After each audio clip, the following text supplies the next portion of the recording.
So we're here for another Mason's Medicinals Real Mushrooms podcast, and we're talking to Anna Sitkoff today. And Anna is a naturopathic doctor and a applied mycologist. So this is going to be really exciting. I feel like I'm going to learn a lot today. So that's super special. So welcome, Anna. Thanks, Mason. So Anna has a practice, or she works in a practice in Port Townsend, Washington. She studied at Bastyr University, going through naturopathic medical school, and she is a certified expert, I would say, in the mycology world. So we're really looking forward to diving into all things medicinal mushrooms today. Let's start with how you got to where you are today. You can talk maybe about just like how you got into natural health and naturopathic medicine, and then maybe how mushrooms came part of your story. Yeah, I think my introduction to natural medicine was definitely through my parents.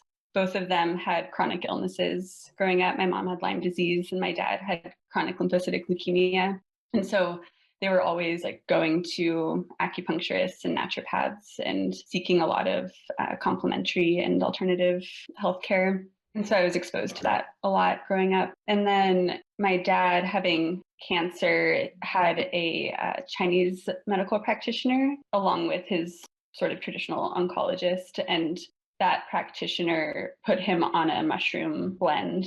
And after many years of studying herbal medicine, that was my first kind of introduction into using mushrooms in that way. I'd been interested in like psychedelic mushrooms in high school and always found mushrooms to be interesting organisms, but hadn't learned about them in any of my herbal training. And so that got me really interested. And so I just started doing a lot of digging and also realized that was just like a huge hole in the herbal medicine world, is that there weren't a lot of practitioners teaching about mushrooms or even using mushrooms. I don't know, almost seen as like a separate thing. And maybe there is like some fear in that as well. Like it's not as well understood or something like that. Or there was more chance of you like poisoning yourself with mushrooms. Yeah. And so I just did a lot of research and found that I was very passionate about mushrooms and mushroom medicine.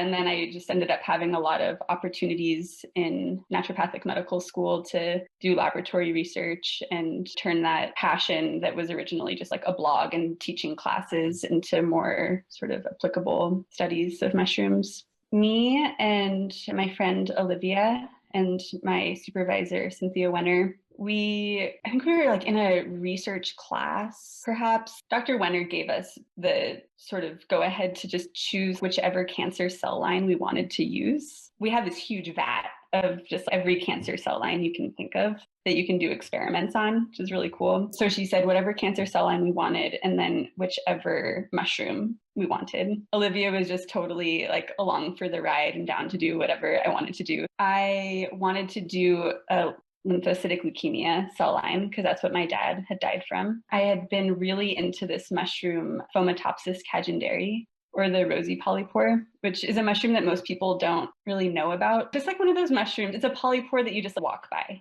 You just, oh, whatever. It's just like another little polypore. But in the early spring, it's bright pink.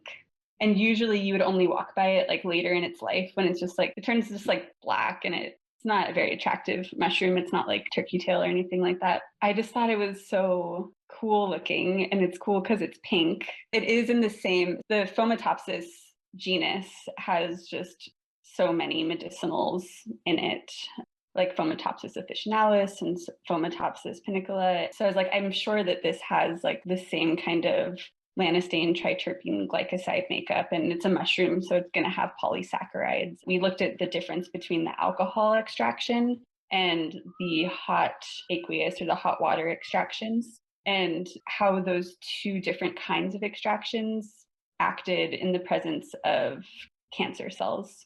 And our hypothesis was that the aqueous extract would not have a direct anti-cancer cytotoxic effect, because that's naturally the beta-glucans have more of an immune modulating effect, and that's how they're anti-cancer, whereas the triterpene glycosides that are in the alcohol extract would probably just destroy all of the cancer cells.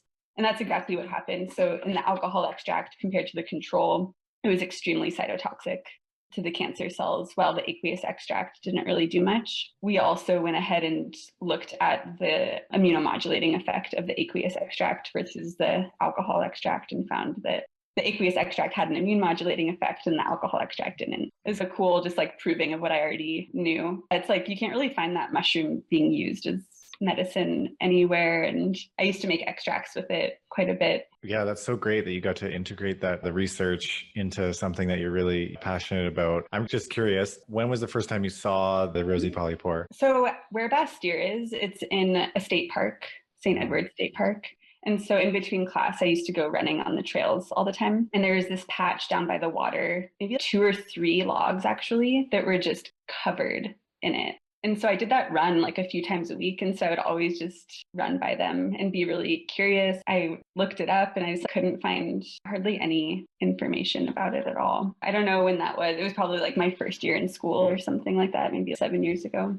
Super interesting that you were running and saw them. And yeah, the triterpenes, eh? So yeah, that's just more evidence to suggest that, yeah, the alcohol extraction is really beneficial, as you hypothesized, to be more cytotoxic directly. Which are you used ALL cell lines, you said? Yeah, so we used Jurkat cells, Okay. which is the lymphocytic leukemia cell line. And then the research continued and they tested the extracts on breast cancer cell lines, but it was active against almost every cancer cell line that we tested against. Yeah, and on my blog, I actually have it all written out, like our whole research project. To tell the listeners, Anna has an amazing website. It's called reichiandroses.com, and it's a very well researched, very well thought of, creative website, all relating to medicinal mushrooms and foraging and active constituents and the research that goes behind all of it. Yeah, your blog's just awesome. So we'll link that in the notes for all of our listeners and practitioners. Anna also has a company, Lucidum Medicinals. Yeah, this is unique. So not lots of practitioners are using mushrooms sporadically throughout their practice, but you have an interesting background of having the science and knowing naturopathic medical principles. And then you also are very integrated into foraging, harvesting, and you know a lot about identification. You live in Washington. I'm assuming I've been there. Pretty big hub for medicinal mushrooms, right? For our listeners, like one of the best places in, would you say it's one of the best in the United States for Probably, mushrooms? although I was like walking around in Pennsylvania a few years ago at the American Herbalist Guild Symposium. And I was just like blown away by the mushrooms in the forest there. You can't leave your house, I would say, without seeing a medicinal mushroom. Even if you didn't know it was there, it's there. There's everywhere. Even in Seattle, walking down the street, there's Ganoderma applanatum growing on city trees and turkey tail just growing on whatever. There's so many cherry trees there that I think they're very happy there. I'd love to hear your take on just an intro to people who are interested in starting out that might not know like where to look, where to start. What would you recommend those people do in terms of resources? And then also from what you have learned along your many years of being in the field of foraging, identifying, etc. I think the thing that helped me the most, because a lot of what I know is self-taught, was having just a ton of books. Like having one identification book is not enough. I think also having What the Rain Promises and More, in addition to whatever other local mushroom identification books that really go into all of the details. And now also the iNaturalist. I don't know if you've used that app before, but that's like a good addition to building identification skills because they now have quite a few mushrooms on there and they're pretty accurate. Okay, so that's another good resource for folks looking. For me, I think the best way to build that skill is to just do it a lot and to have an identification book with you at all times, like either in your pocket or in your car. If you're going on a walk, just have your mushroom eyes on. Yeah, just have that be some like a background skill that you're always working on, because a lot of mushrooms do look alike. And also, if you know those specific characteristics that help to differentiate them, then they end up being pretty easy to identify. Like things as even like simple as like with the Ganoderma.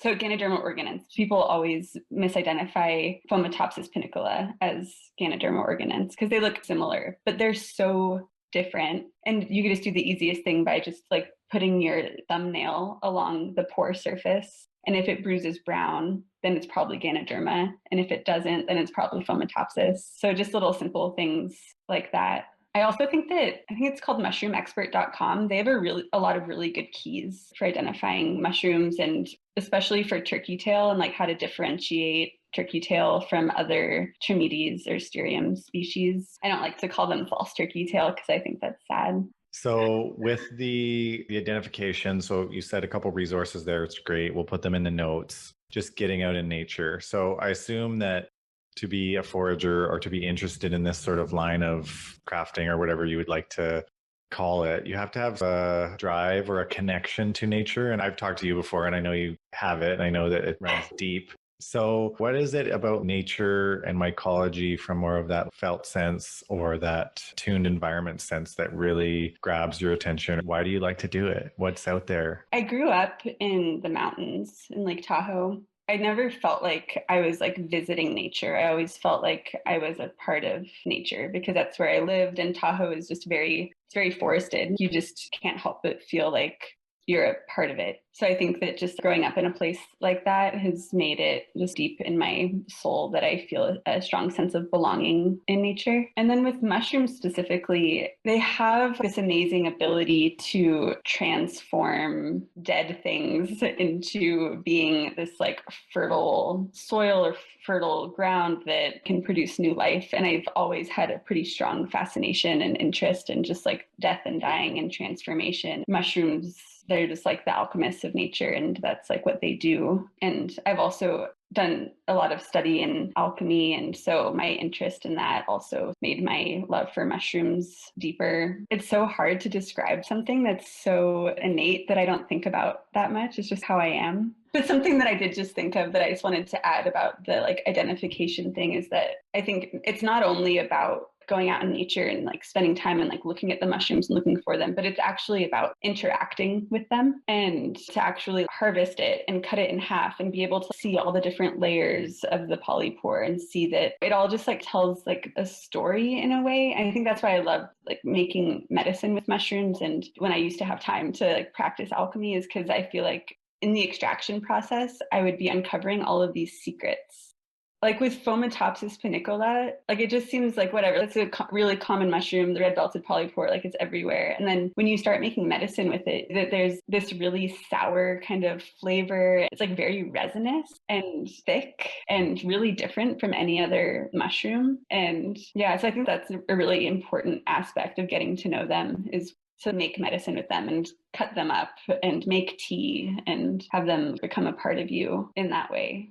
And it seems like with that way of knowing, there's like a great deal of respect and reverence for like their intelligence and their own belonging in nature. Yeah, they're not there for us. So easy to jump in and be like, what can we get out of these things? What's the best thing for our immune system, et cetera. I like that how you brought it back to being like, yeah, it's like this process. And the more you put into it, the more that you'll learn. And it's not that you want to get something out of it, like you said, but it's just, yeah, that whole process. And yeah, alchemy, it's so interesting that you're interested in alchemy and like the transformation. So what got you interested in that? And how does that kind of show up now in your life? So I used to work in an herb shop for a really long time, 8 years. And I don't know if it was like somebody came in and asked about spagyrics or how that sort of happened, but I got really interested and then I started like researching. I'm like, what's a spagyric? And I was like, this is like the coolest thing in the whole world. I wish I could just have a whole laboratory in my house. I have one, and I'd always loved to distill and make my own essential oils. And I reached out to a friend of mine who's this like brilliant herbalist. His name's Trevor Clark. I was like, do you know about spagyrics? He's, oh yeah, of course I know about spagyrics. And have you made a mushroom spagyric before? And then we made a spagyric with Ganoderma organense, or the organ reishi. And it's like a very long process. It was like, we like distilled the mushroom and then we fermented it and then distilled the alcohol off of it and then burned it to an ash and then mixed it all together. And I just remember like tasting that and it blew my mind. I was like, oh, this is like actually the feeling, this is the medicine of the organ reishi that I thought I had experienced before, but actually I had never experienced before. And it just felt like this way to really capture the true, like the deeper medicine. Like not that extract had like a bunch of polysaccharides or triterpenes or anything. The three main components. Yeah, it was very special. And then I ended up studying, there's this alchemist, Robert Bartlett, that lives in Washington. He's like one of the last remaining like true alchemists in the US. And he,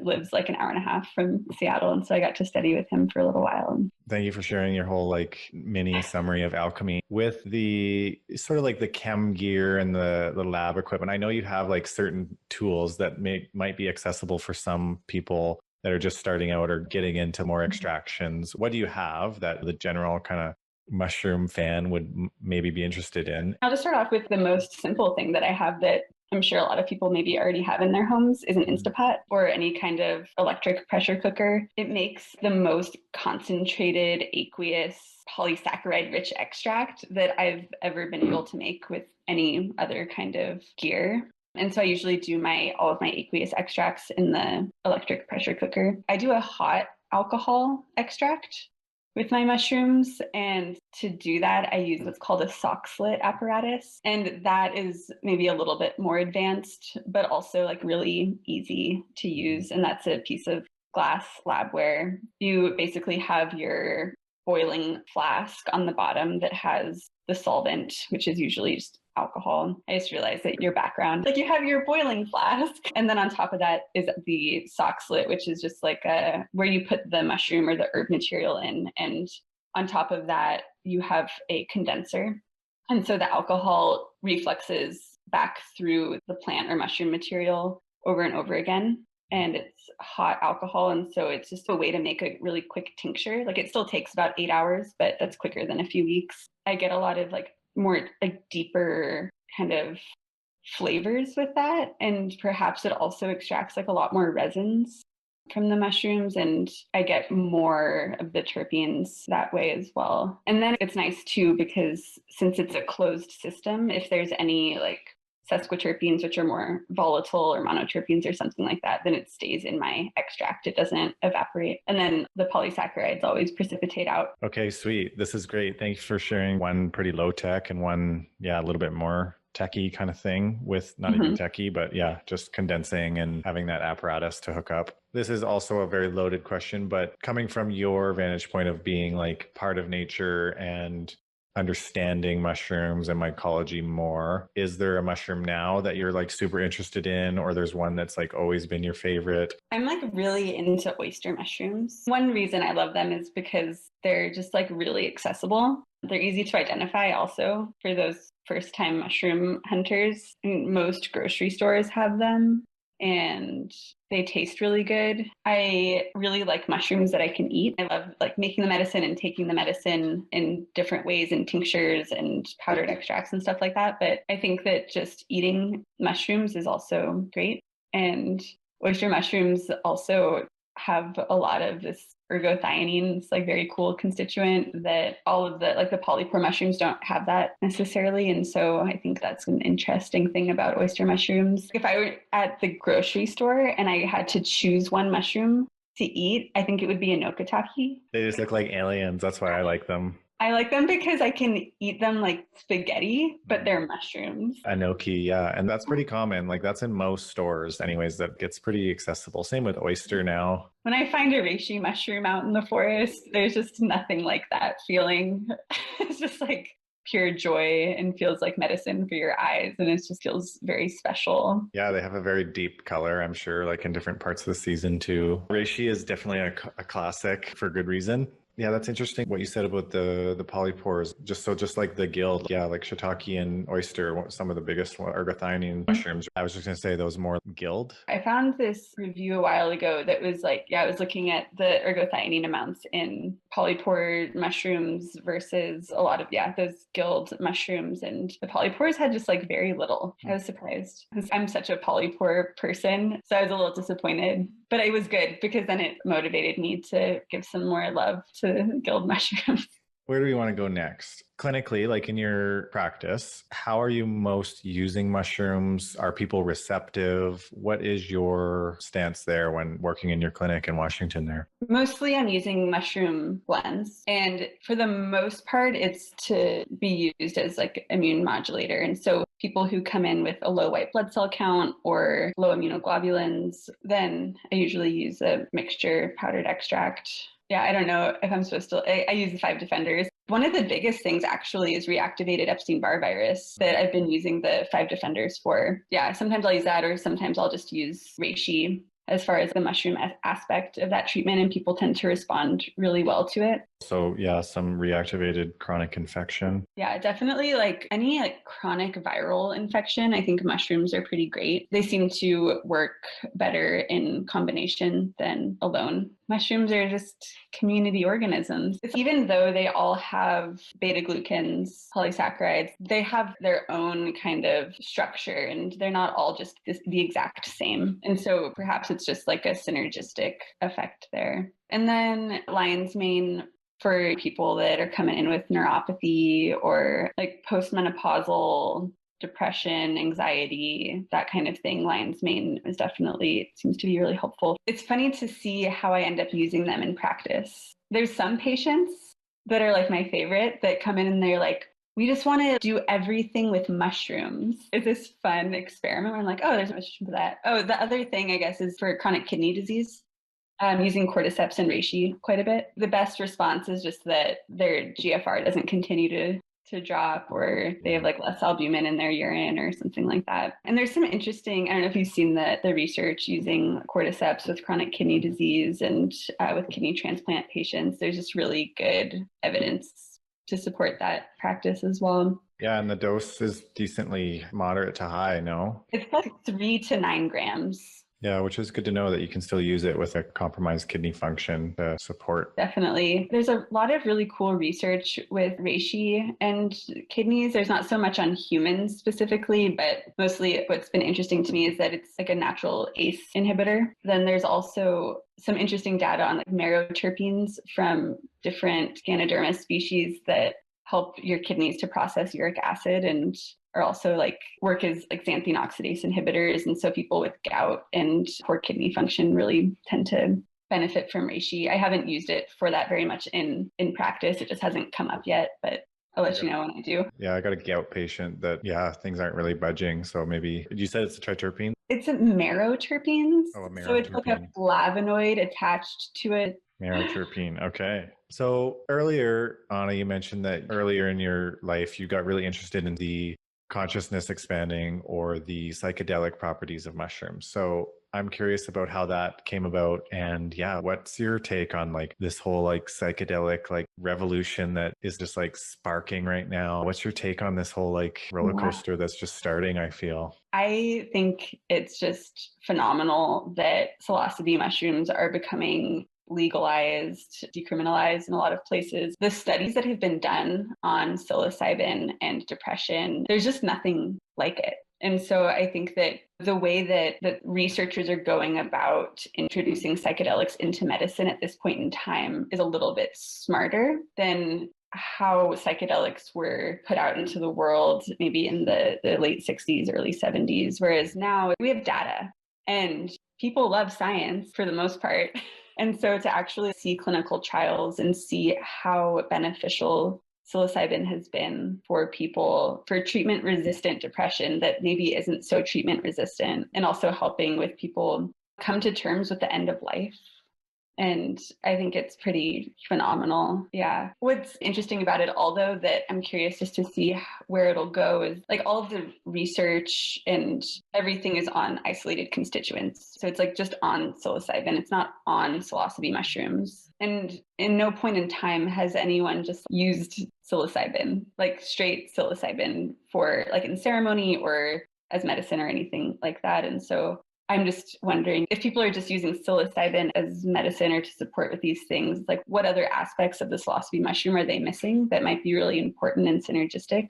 I think that's true with any psychedelic medicine that's like having clinical trials or any kind of research, is that all of the research is on isolated constituents. I always think about this like if it was like a human and if somebody was like, I'm just going to see what cholesterol does. Because, like cholesterol is like an important part of the cell membrane. So that must be like the most important aspect of a human. Does that make sense? It's just like very reductionist. Yeah, missing all those connections and just like all the traditional ways of knowing. And like you've seen in herbal medicine, probably like all those inbuilt mechanisms that prevent maybe some of the side effects of natural things too. Yeah, Mhm. totally makes sense. Yeah, it's fascinating to see that whole world evolve. And I think you're right. Like, in no point in time has there been like that very concentrated extract compound. Anything else in that like world that is just like grabbing your attention right now? People have seemed to be responding really well to microdosing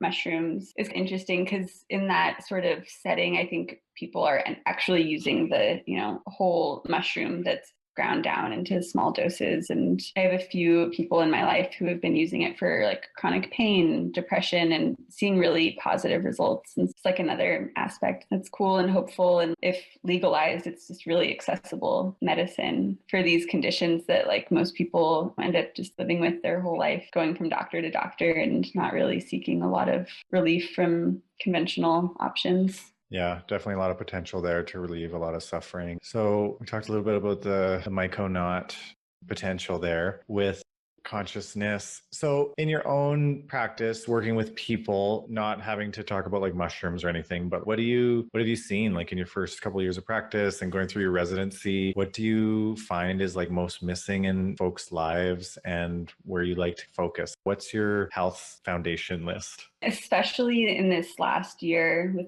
COVID, I think a few things. So one thing is like being outside and moving your body outside. I'm really into the idea of forest bathing, and that's a really important aspect of mental health and physical health. Yeah, just like incorporating that into people's lives can be really beneficial.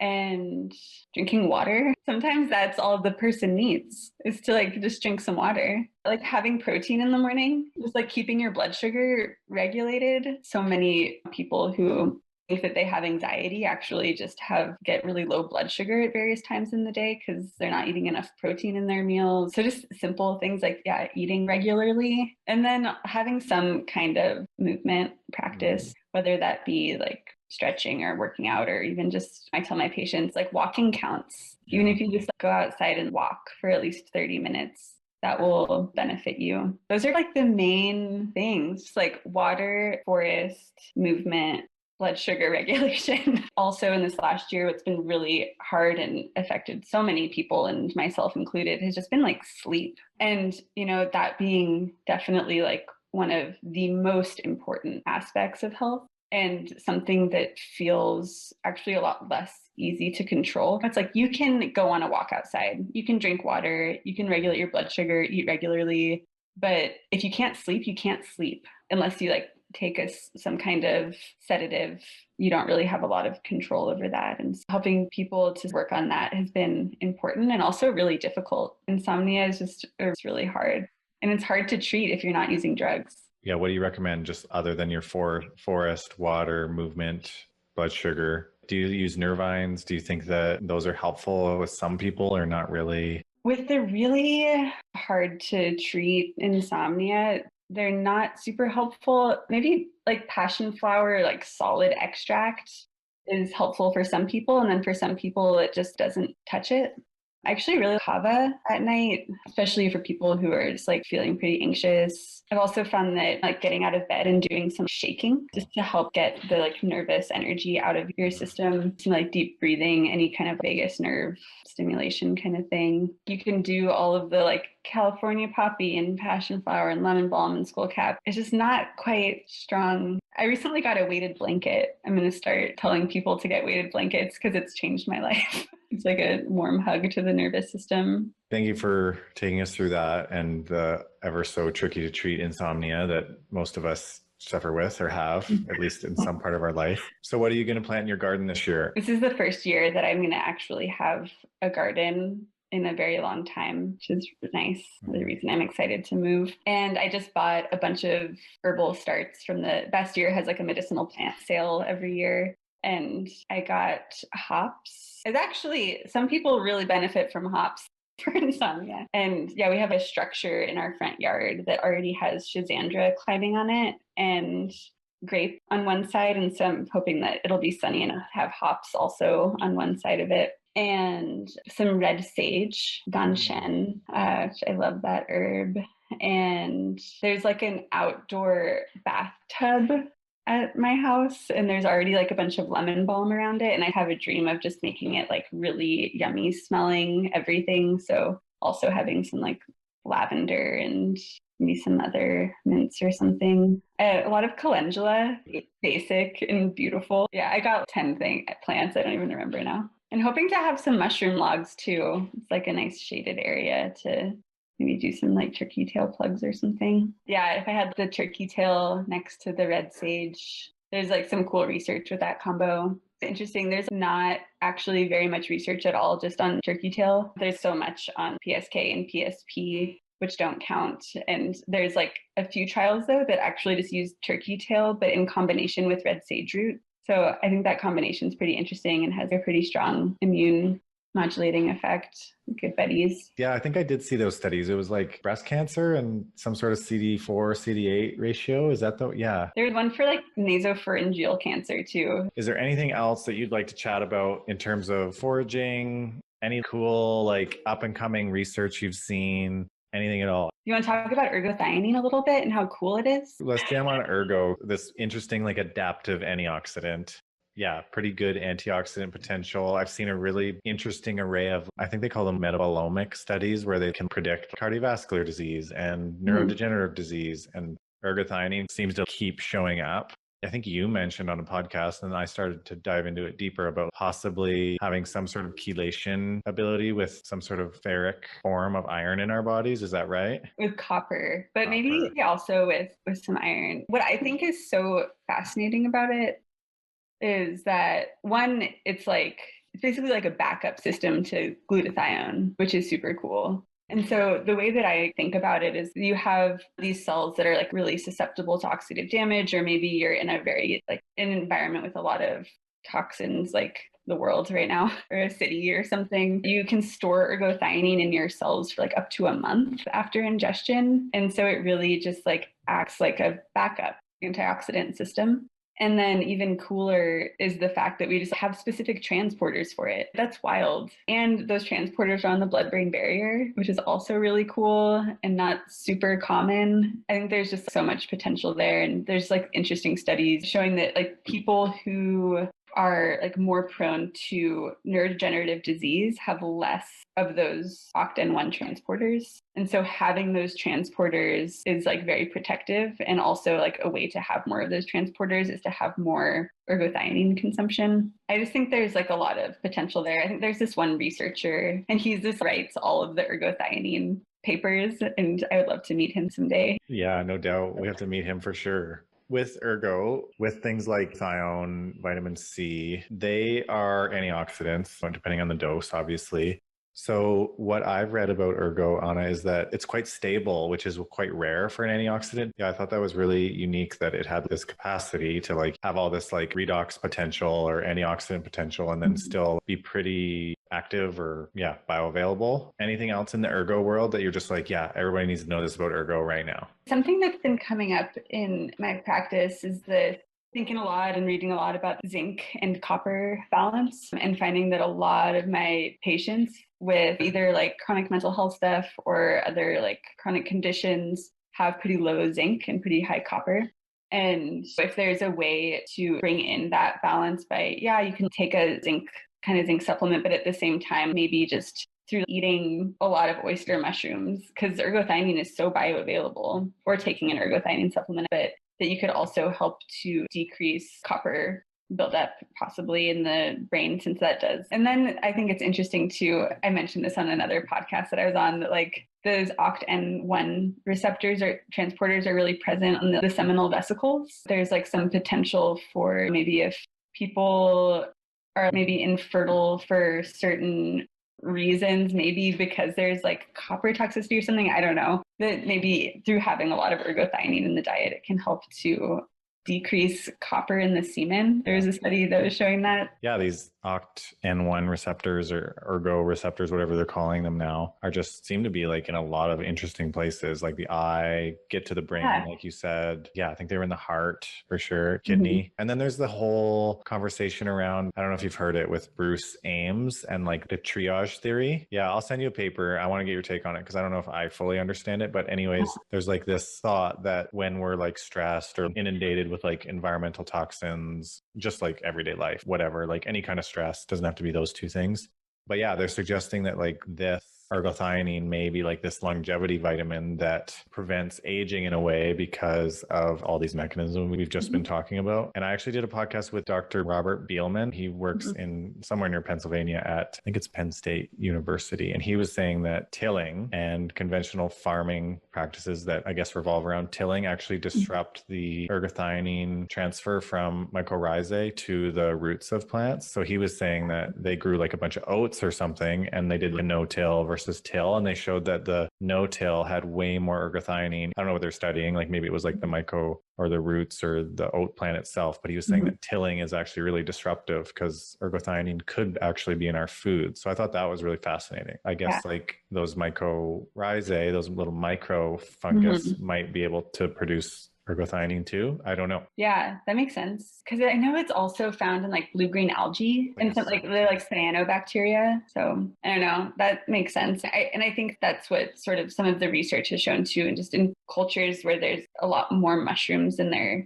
diet, there's a lot less of this like neurodegenerative disease processes. Yeah, it's all very interesting. I haven't really had the opportunity to use it in practice yet. I'm just like waiting for somebody I can give them ergothioneine. Do you think there's like potential to eat too many mushrooms or to overdo it? I think maybe with some mushrooms, there's like shiitake dermatitis that some people get. Something that's been coming up a lot is that people will come in and be like, oh, on a food sensitivity test, it said that I was allergic to mushrooms, and so I shouldn't eat mushrooms.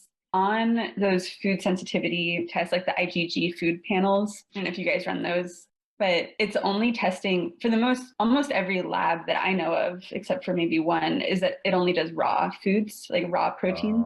And so I'm like, that's like mushrooms in their raw form. And I don't think anyone should be eating mushrooms in their raw form. Okay, that's good to know for people who, get an IgG food sensitivity test. And I don't run them often, but I know a lot of clinicians do. And often. And when we were in the clinic, mushrooms would always kind of be on the list. That's so interesting. Yeah, it's because that's the raw protein form. And it's the same thing like egg whites. It's like everyone, like egg whites always shows up for people. It's like raw egg whites are like going to be really different. They're going to have a really different protein structure than a cooked egg white. I was trying to think of eating too many mushrooms. I don't know. A lot of some of the research with mushrooms, like actually eating mushrooms, is that they'll do 30 grams of dried mushrooms a day. A lot of mushroom. I don't know, like 1 ounce of dried mushroom. I'm sure too much of anything, poison in medicine, you need the right dose. That's like with any food.